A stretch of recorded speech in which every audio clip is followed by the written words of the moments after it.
Bonjour à tous, bienvenue dans cette nouvelle vidéo. Aujourd'hui, on va parler de l'un des fleuves les plus importants de la planète, traversant un seul et unique pays et ayant été le facteur de la naissance de l'une des plus grandes civilisations de la planète.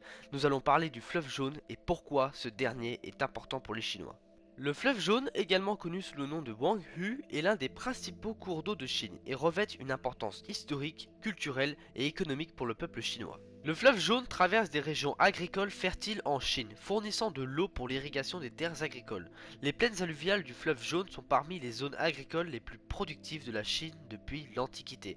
La disponibilité de l'eau du fleuve a grandement contribué au développement de l'agriculture dans cette région. Le fleuve jaune est souvent considéré comme le berceau de la civilisation chinoise. La dynastie Xia se serait développée au XXIIIe siècle avant Jésus-Christ sur ses rivages et aurait été la première dynastie chinoise à voir le jour. Le fleuve jaune a joué un rôle crucial dans le développement des premières dynasties chinoises, en fournissant de l'eau pour l'agriculture, ainsi qu'en facilitant le commerce et les déplacements.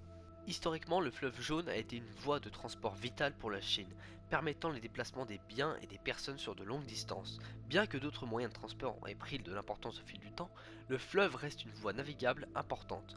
En plus de l'irrigation des terres agricoles, le fleuve jaune fournit de l'eau pour la consommation humaine et les activités industrielles dans la région qu'il traverse. L'eau du fleuve est également utilisée pour la production d'énergie hydroélectrique. En Chine, le fleuve jaune est souvent considéré comme un symbole culturel et spirituel. Il a été célébré dans la poésie, la littérature et l'art chinoise depuis des millénaires. Le fleuve est également associé à de nombreux mythes et légendes de la tradition chinoise. Le fleuve jaune est important pour les Chinois en raison de son coût essentiel dans l'agriculture, l'histoire, le transport, l'approvisionnement en eau et en énergie, ainsi que pour son importance symbolique et culturelle. Donc voilà, j'espère que cette petite vidéo vous aura plu. N'hésitez pas à aller voir ces deux vidéos qui sont importantes pour l'avenir de l'humanité. Je vous dis à la prochaine. Allez, ciao!